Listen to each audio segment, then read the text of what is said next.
Welcome everyone, my name is Lukasz Kozlowski, I'm from University of Warsaw.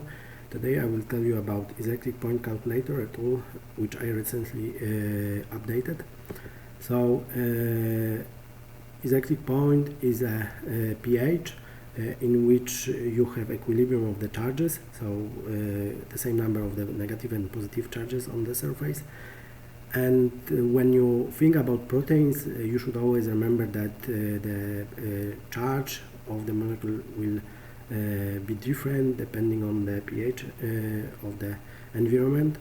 So in low pH there will be a lot of positive charges on the surface of the protein, and then at some point you will have the equilibrium, which is called exactly isoelectric point. And then in the higher pH you will have negative charges, and this has dramatic consequences for from biological point of view and from technical also. So in general, if pH of the environment is similar to the isoelectric point of the protein, they start to attract each other because you have the same number of those charges. And in higher or lower pH, those molecules will stay separate and repulse each other. And this can be used also in many lab techniques. For instance, when you want to have nice crystals, you should avoid the buffer with pH similar to the isoelectric point of your target. And the other technique which use isoelectric point is 2D page electrophoresis, in which you separate the proteins according to molecular weight in one dimension, and then in the second dimension you separate the proteins according to their charges. And this is also used in mass spec. So you can make your analysis simple if you make fractions based on the isoelectric point. So you can combine those two things, and that's why you actually want to predict isoelectric point. And for that you can use my tool. It is both web server and standalone program. So you in web server you just put your sequences, protein or peptides, and then you get a response like that. So you get a plot in which you have predicted isoelectric point and molecular weight, as you would have in 2D page electrophoresis. And then for individual proteins you can get isoelectric point predictions for from about 20 methods, and then you can ask which one is the best according to the benchmarks I did recently. The new models perform the best, so you should use them, and you have separate models depending whether you predict isoelectric point of the protein or peptide. And the other thing actually the tool is able to do for you is to predict not only the global isoelectric point but also the charges for pK values for individual charged residues. So you are getting also those.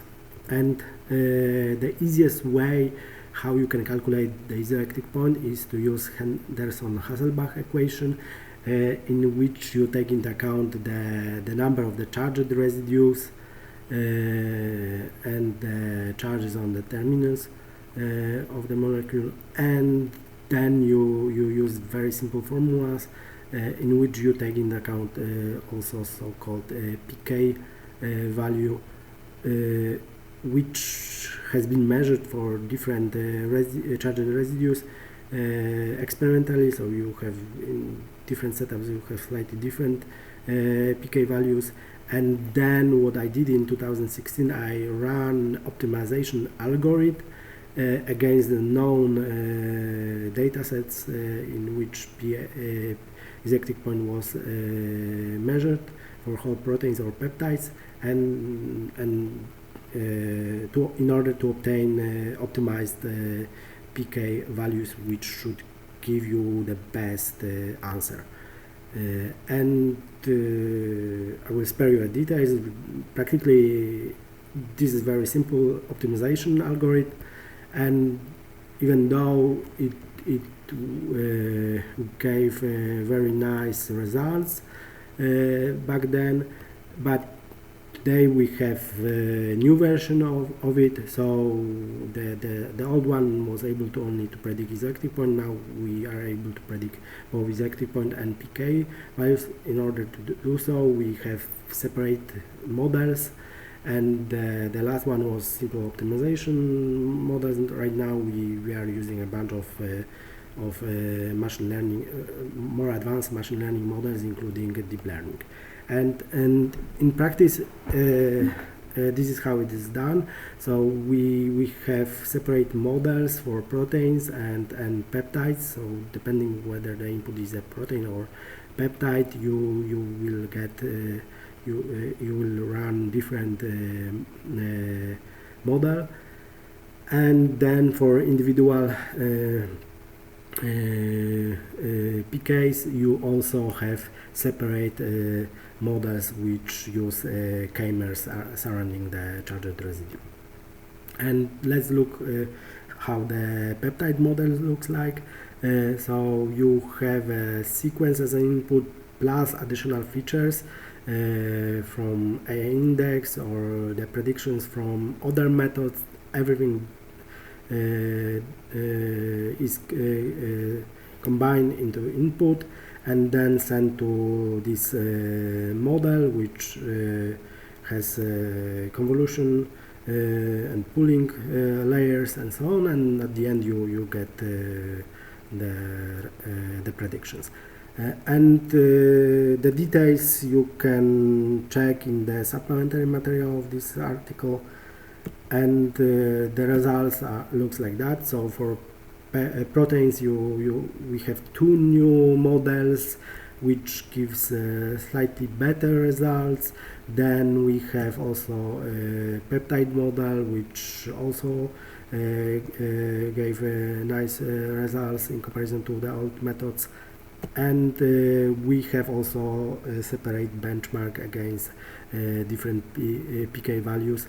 In this case, we compare the method to Rosetta, and as you can see, on average, we are better than Rosetta. From time to time, for some charged residues, the method is worse, but you should always remember that this method is our method is based on sequence, while for Rosetta you need to have like a structure of the or the model of the structure, and then the predictions are done here in a fraction of a second, while for Rosetta you need to wait a few hours per protein.